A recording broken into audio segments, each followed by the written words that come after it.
See, I've already posted a video about this, but now I'm posting my voice over, and this is hard to talk about.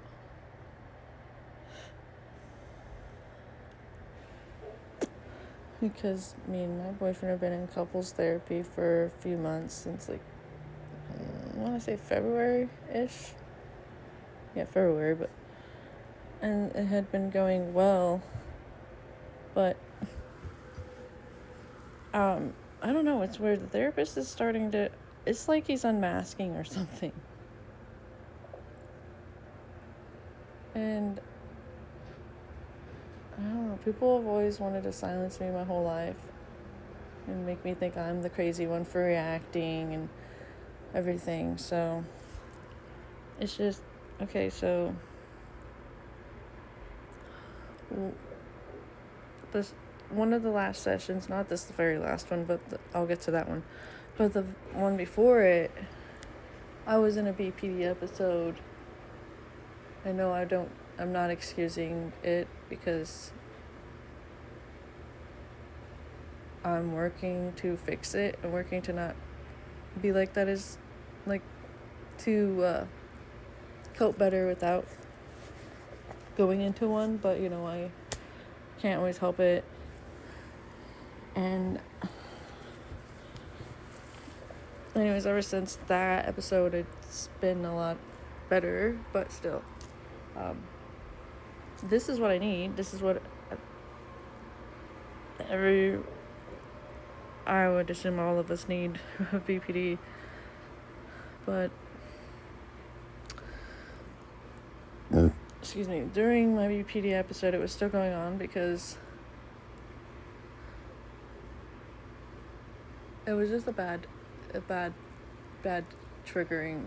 Me and my boyfriend both triggered each other really bad, and it was just, we all have bad times and good times. It's just part of it, I guess. And we both have trauma, so anyways, we were in therapy, and I was trying to explain, I don't know, I was in a I don't give a fuck, because when you split in PPD, you don't care. Like, you get into that mindset, you don't want to be there, but you get into there because you're being invalidated, or you're triggered for whatever reason. And for me, I need these things right here. And I know everybody's human. I know you're human, and you can't always be perfect. But the therapist was like, because I was like, I don't know, I was just in the episode, I can't quite remember what I said, but it was, it doesn't matter. But he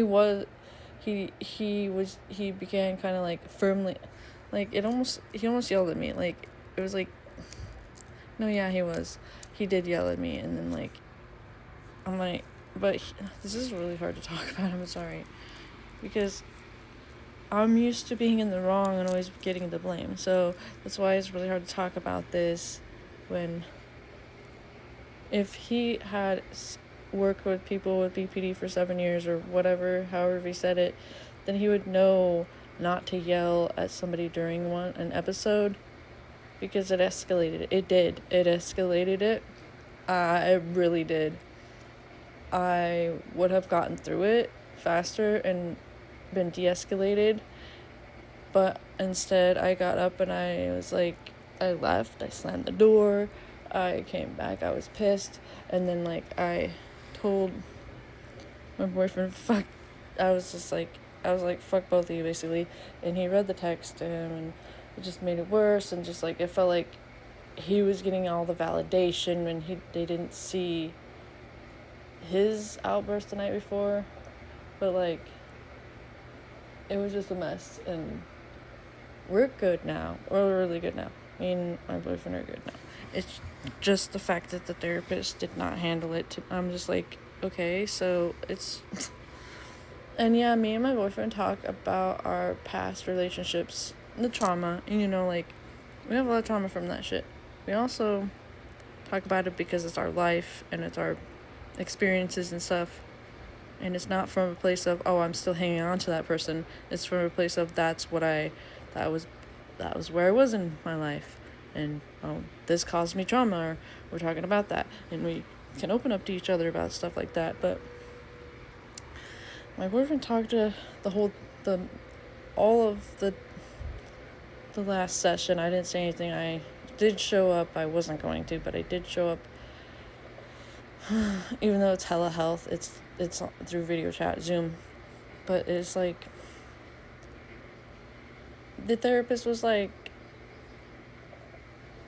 and it wasn't even a big deal, but the therapist was like, it is a big, huge red flag because I think that my boyfriend was talking about past relationships and stuff. Like, okay, he's just like, the therapist is like, that's a huge red flag that you talk about your past relationships. Why do you need to talk about them? It doesn't, whatever the fuck.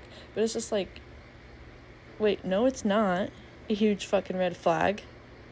It does depend on the context, but dude, what the fuck is, what?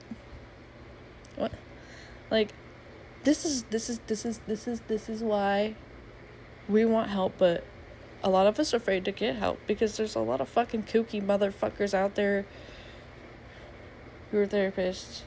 And also, like, during that episode, because of what happened the night before, my boyfriend was really honest about stuff. Like, he has sleeping pills, but he took more than recommended. He's fine. I don't want to talk about it. But also, this is part of it. So, like, this is part of the healthcare and mental health care in America.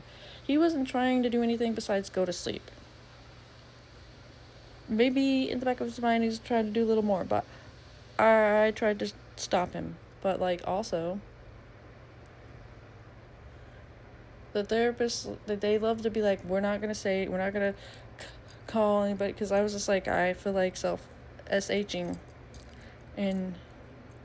but I'm not going to, and basically if I do, I'm not going to tell you, because I don't want to be sent away, because there are certain times, like, yeah, but you might be an adult, but there are times, like, they will take your consent away, your permissions away, and will send the police, or, send you away. If you're in office, they won't let you leave, whatever. Because I have been locked up in mental hospitals and shit like that as a teenager against my will, and I didn't need that. I just needed to fucking be validated. I just needed to stop being fucking abused. And so, like, I don't want to be fucking locked up again.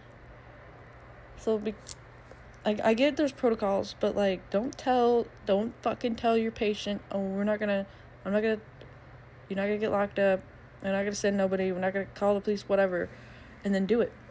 And then go and then do it. And I was just like, bro, that's so stressful. And then it happened to be, I had relapsed.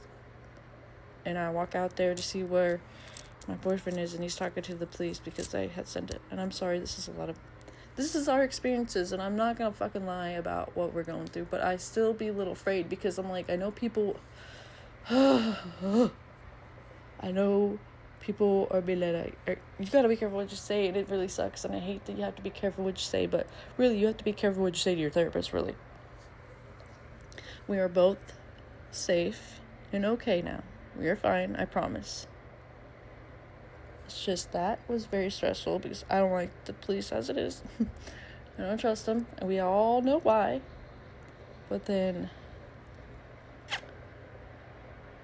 they were nice, they were kind, they were good ones, or whatever, but, like, still, I was just like, that's traumatic. That caused me PTSD. That triggered me. That was very traumatic. I don't want to experience that again. So I'm definitely not talking to the therapist anymore. I'm even afraid to get at my own therapist, because I was already afraid, because my last one was like, you don't have autism. It was like 4 years ago. You don't have autism. You have too much empathy and too much emotional intelligence. Excuse me?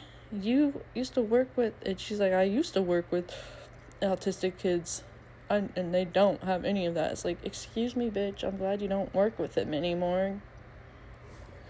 But so that's what I'm saying, like, this is why we're afraid to get help. And why a lot of us don't. It's not that we don't want it, because God, I want to go to therapy, but I do it alone because of this reason. Because people under the guise of care, under the guise of concern, under like, oh no, we care. No, you don't. You don't give a fuck about us. You don't care. That is not at all what this is. Don't fucking lie to me. I'm not stupid. So it's like, I fucking don't know. This is why I don't really trust men that much. Like, men in those professions, like, I am a lot better than I used to be. The fact that I'm seeing a male therapist says a lot. But this solidifies, hey, you can't trust fucking men in this. I can trust my boyfriend, of course. Just not cis-het men. Not white cis-het men. Okay, like, no.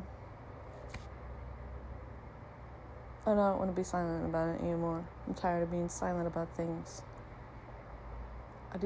We just need validation. It's not that hard. If you can't give that, then shut your fucking mouth and listen. Don't try to rationalize.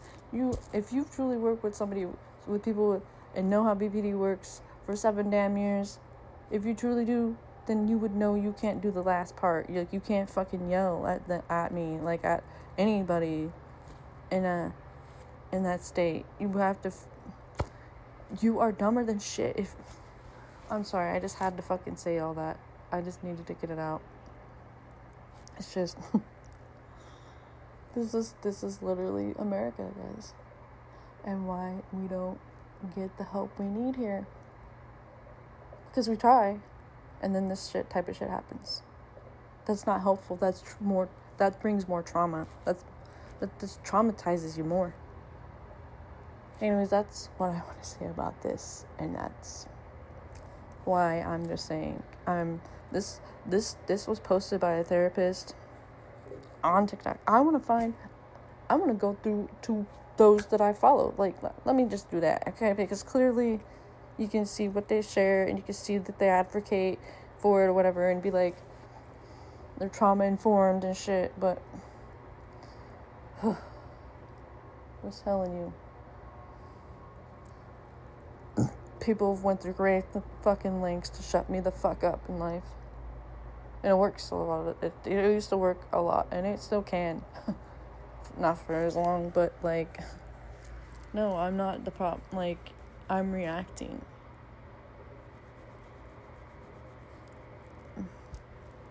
I'm not my boyfriend's not the problem either. It's just that I feel like this is why, man,